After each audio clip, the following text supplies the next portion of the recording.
दोस्तों, मेरा नाम सुहैल है। मैं एक गांव में रहता हूँ।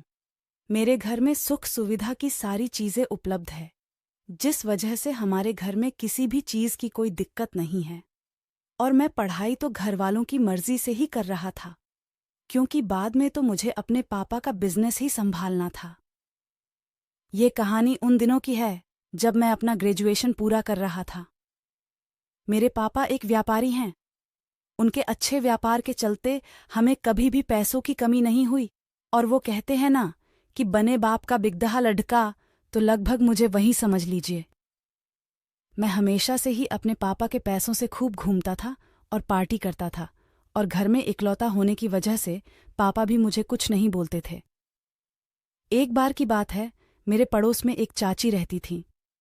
उनकी उम्र करीब 35 साल की रही होगी। वे कभी कभी हमारे घर में आती रहती थीं, क्योंकि पड़ोस में होने की वजह से उनका हमारे घर में अच्छा खासा पहचान बन चुका था। इसी तरह से धीरे धीरे दिन बीतने लगता है और सब कुछ ठीक ठाक चल रहा था। एक दिन की बात है, चाची को कुछ पैसों की ज़रूरत थी, तो वह पैसे उधार लेने के लिए हमारे घर आई थी। मेरी मम्मी ने उन्हें पैसे देने से मना कर दिया और कहा, नहीं बहन जी, अभी तो मेरे पास पैसे नहीं हैं, मैं आपको कुछ दिन बाद पैसे दे सकती हूँ। तो चाची बोली, नहीं, मुझे आज ही पैसों की सख्त ज़रूरत है। मैं उन दोनों की सब बातें सुन रहा था। चाची को पैसों की सख्त ज़रूरत थी क्योंकि उनका हस्बैंड कुछ काम नहीं करता था। मैंने चाची की बात सुनकर सोचा कि क्यों ना मैं ही इन्हें पैसे दे दूं, क्योंकि इससे बेचारी की मदद हो जाएगी। यही सब सोचकर मैंने चाची के बाहर निकलते ही उन्हें बुलाया और कहा, आप मुझसे पैसे ले लो, जब आपके पास हो जाए तब वापस दे देना, पर यह बात मेरे घर वालों को पता नहीं चलनी चाहिए। अब चाची तो पैसे के लिए परेशान थी ही। उन्होंने झट से हाँ बोल दी और कहने लगी, ठीक है, मैं किसी को नहीं बताऊंगी, लेकिन तुम मुझे पैसे दे दो, क्योंकि आज मुझे पैसों की बहुत ज्यादा जरूरत है। मैंने उनको पैसे दे दिए। चाची ने मेरी तरफ उस होकर देखा और बोली, मालिक तुम्हें खूब तरक्की दे। वे ये कहकर वहां से चली गई। फिर धीरे धीरे दिन गुजरने लगता है। उन्होंने पैसे लेने के बाद मेरे घर आना ही बंद कर दिया। कुछ तो मेरी मम्मी ने भी उनसे बात करना कम कर दी थी कि कहीं ये फिर से पैसे मांगने की बात न करने लगे। दूसरी तरफ चाची को मेरे पैसे वापस करने थे, तो वे अब मुझे भी नहीं देखना चाहती थीं कि कहीं मैं उनसे पैसे वापस मांगने की बात न करने लगूं।